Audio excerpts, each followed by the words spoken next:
it makes you think about what occurred. Over 1 million people dying in a relatively short period of time.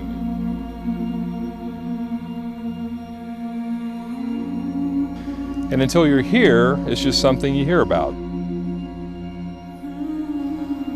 Just to take a moment and put yourself into those people's positions and imagine being hacked to death.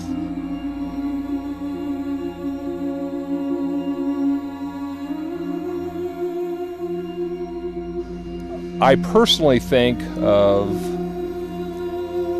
what was going through their minds at the time of the actual massacre. And it had to be horrific.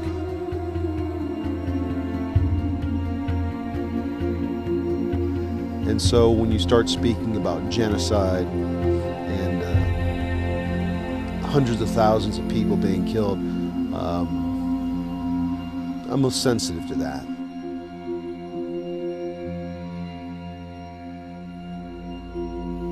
I mean, I can't even conceive of just outright evil that was going on and the suffering. I can't even imagine.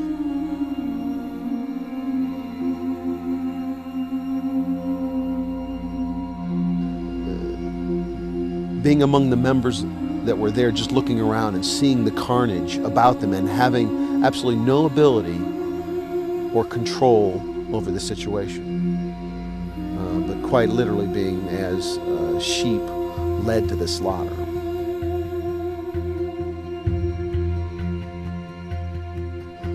And many of them without Christ in a moment.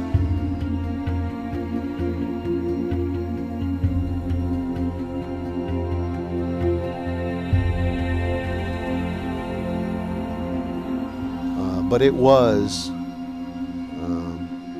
the visualization and actually getting to see the rows and rows and rows of skulls and bones, to see bits of personal items laid on the church floor, necklaces, books, bits of clothing.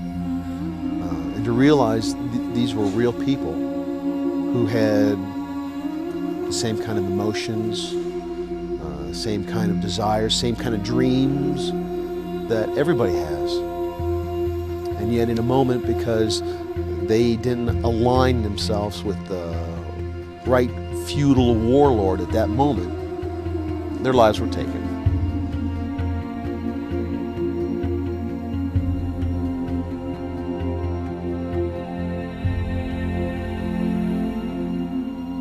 In fact, Jean-Baptiste said that even during the time that they were working the 17 acres to build the school and the training center, they found 2 bodies. And so he said the whole country has been stained by this genocide. There really was no area that really was left untainted.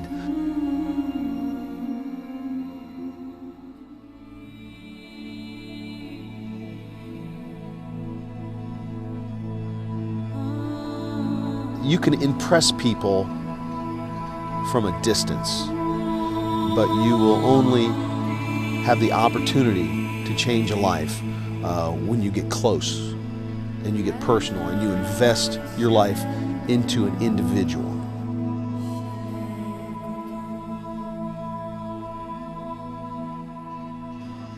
In the bigger sense, I certainly hope that we will have an impact, whether it be small or large, on individual lives that are here.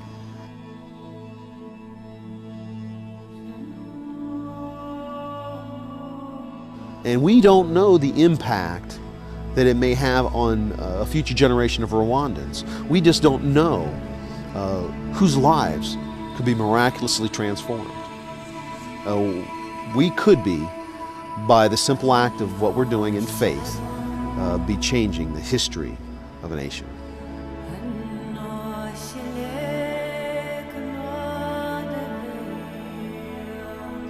But yet it is a motivation for me to try to help when I can. I mean, this is certainly a small thing that we're doing.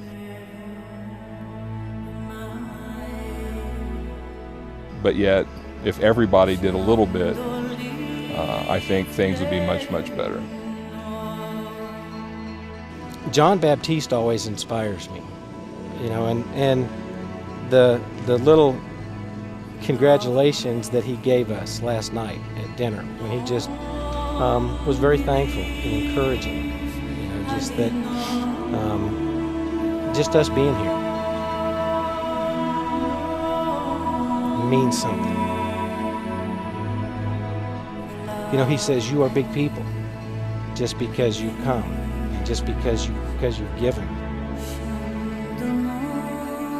You know, it's hard to comprehend how brothers can, you know, rise against brothers like that.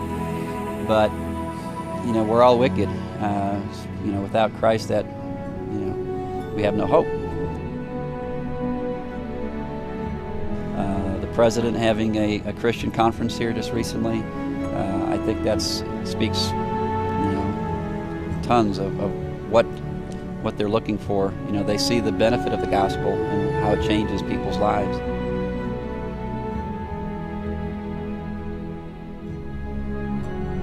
Noblesse oblige. We are obliged to take care of those who are less fortunate.